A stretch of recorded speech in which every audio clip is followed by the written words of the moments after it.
fascinating discoveries in Egypt that will blow your mind.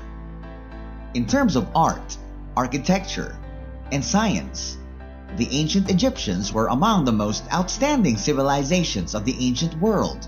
They were so far ahead among everyone else that contemporary historians are baffled as to where their knowledge originated. Even now, historians and scientists are still having trouble explaining a number of ancient Egyptian finds. Welcome to Best Wonders, where today we'll be showing you the 12 most incredible finds in Egypt that scare scientists. But before we continue, be sure to like, subscribe, and click that notification bell so you get more videos like this. Now, let's move on to the video.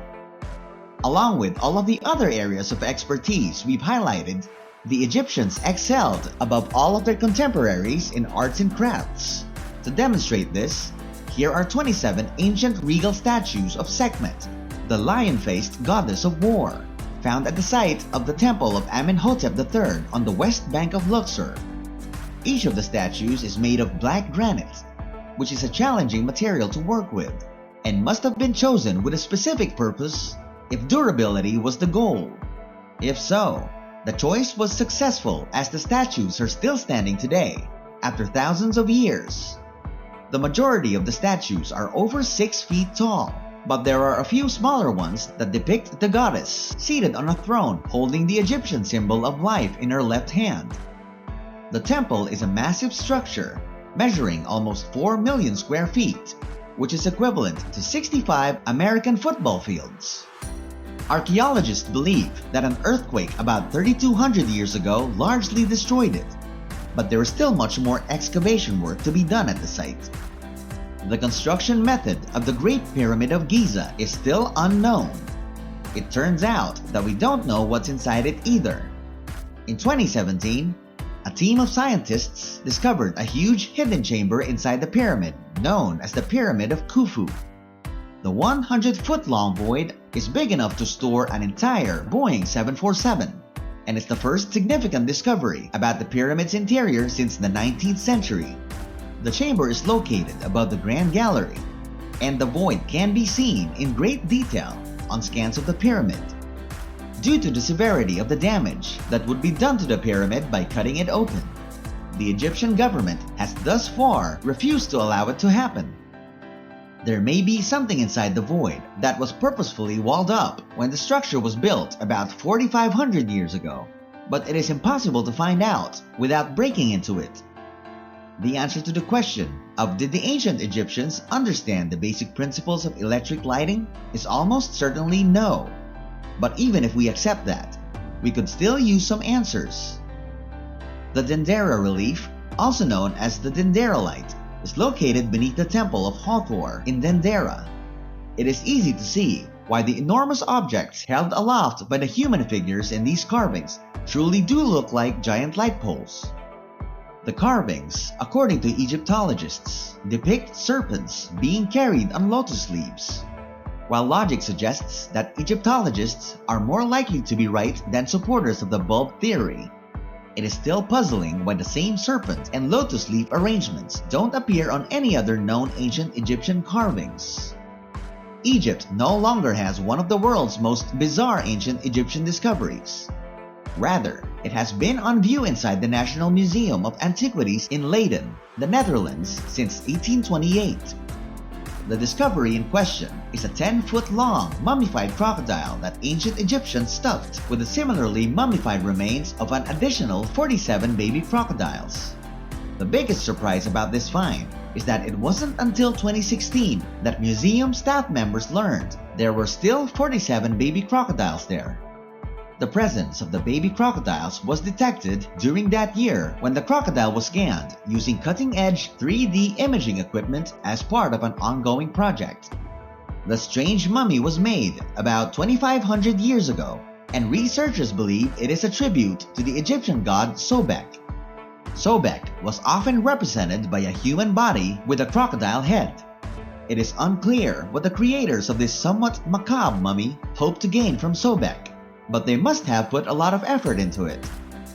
One of the most hostile locations on Earth is the Nabta Playa site in Egypt. It is now a scorching, dry desert that hardly supports life. But this wasn't the case when its distinctive, enigmatic stone circle was constructed thousands of years ago. If you considered Stonehenge in England to be unique, you might be dismayed to learn that this isn't even close. The lake and meadows in the vicinity gave tribes a place to feed their cattle and make a temporary home. It was probably these early inhabitants that built the stone circle. It was one of the oldest known archaeoastronomical devices in the world. Its main use is to indicate the summer solstice, but it also reflects the constellations in the sky. According to some astrophysicists, Orion's belt is symbolized by the placement of 3 stones at the base of the circle, and the other stones surrounding the belt depict Orion as it would have appeared thousands of years ago.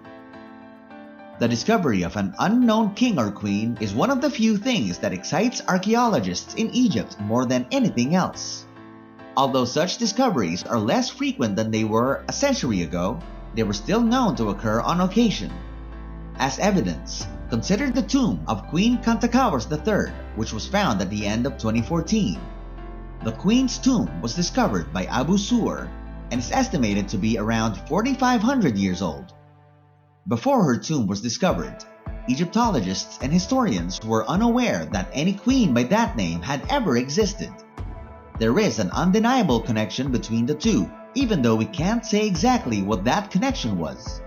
It is likely that this recently discovered queen was alive when the first pyramids of Egypt were built, which is still one of the biggest gaps in our understanding. It is possible that Kantakawas was the wife of the pharaoh Neferafri, but it is also possible that she was his mother. Her tomb was discovered within the pharaoh's funerary complex. Early Christian imagery is not something you would normally expect to discover among the artifacts and ruins of ancient Egypt. So, how should we interpret this discovery that was made in Egypt in September 2020? It was discovered in a tomb that was thought to be the resting place of a writer or artist from the 6th century in the ancient city of Oxyrhynchus. The painting depicts a young man with curly hair and his hands held outward as if he were giving a blessing. Many people believe it to be one of the earliest surviving representations of Jesus Christ. It is badly faded, but has received some protection from the sun thanks to a thin layer of material covering it. It's almost miraculous that the picture is still there to be discovered, considering how much the tomb has been ruined and degraded, with barely more than one chamber and some severely weathered steps left. The Rosetta Stone is an old Egyptian find that should be well known to everyone. The Rosetta Stone is one of the most significant archaeological discovery ever made, as well as one of the most significant Egyptian discoveries of all time. We were eventually able to decipher the ancient Egyptians' hieroglyphs and start to comprehend their culture thanks to the writings on this stone. In the year 196 BCE, Ptolemy V issued an order for the creation of the stone. Eager to claim his status as the only real Egypt's monarch, he had a magnificent remark engraved on the stone in Greek, and hieroglyphic writing are used so that it would be readable by everyone. It is useful to have extras of vital items. For example, you might keep an extra wallet, handbag, phone charger, tire of your car, or head. That notion, which sounds absurd, explains why there are sculptures of human heads in so many ancient Egyptian tombs. These sculptures all have unique traits and are likely meant to imitate the appearance of the person who was buried in the tomb. The ancient Egyptians held the belief that after death, the dead would reanimate in the hereafter. But it's likely that if the deceased had suffered a severe head injury or had lost their head, they would require a new head to complete the reanimation process. The earliest head from the reign of Snefru in 2613 BCE is among the 30 heads that have so far been discovered. The placement of these so-called reserve heads so deeply below the surface is unusual because funerary statues were customarily placed above ground. The sparehead idea is only a theory, but it's the best theory we have. Although the heads have distinctive features, their hair is always cropped close, and paint remnants on some of the heads suggest they were painted a vivid shade of red. If you fell in love and spent the most of your time with your chosen partner, It makes sense that you would want to be buried next to each other when the time came. It seems that the ancient Egyptians occasionally went a little bit further. A 5,000-year-old limestone coffin with two mummies buried on top of one another was discovered in April 2019 by researchers digging into the ancient side of the Cuesna Cemetery. The casket was incredibly small, measuring only 6 feet long and just under 2 feet broad. Unfortunately, the mummies are in such bad shape that it's unlikely we will ever learn much about either of the people who lived in the stone sarcophagus. Egyptian mummies have frequently been interred in burial pits or other cemetery locations on top of one another. But in each of those cases, each mummy had its own sarcophagus. These individuals were crammed into one burial container. It's possible that the burial was simply a cost-saving measure, but that seems unlikely. Here is yet another odd Egyptian grave finding. It is the first and only time that rings of this type have been found on or with the bones of ancient Egyptians. In 2013, archaeologists searching a cemetery site in Akitatin unearthed a pair of 3,300-year-old skeletons wearing copper alloy toe rings. The rings would have been worn by these people while they were still alive, rather than being put to the bodies while they were being prepared for burial, according to specialists. Scientists were able to determine that one of the people, a man who had died at the age of around 40, had suffered a serious fracture to his foot, as well as a broken femur during his lifetime. It's possible that the ring was believed to be endowed with the power of healing, but there was no sign of a similar belief. What they're less certain of is whether the rings were worn purely for decorative reasons or whether their owners believed the objects to have magical powers. Egypt was predominantly a Christian nation.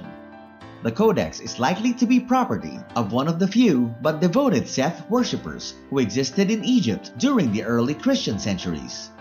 Seth worshippers were a small but devoted minority who believed that he was the living Christ and the third son of Adam and Eve. The codex was written during the 7th and 8th centuries, which is reflected by the repeated references of Jesus within the texts. Do you know any other facts about Egypt? Let us know in the comments below. If you enjoyed this video, make sure to give it a like, subscribe to the channel, and ring that notification bell for more of the world's best wonders.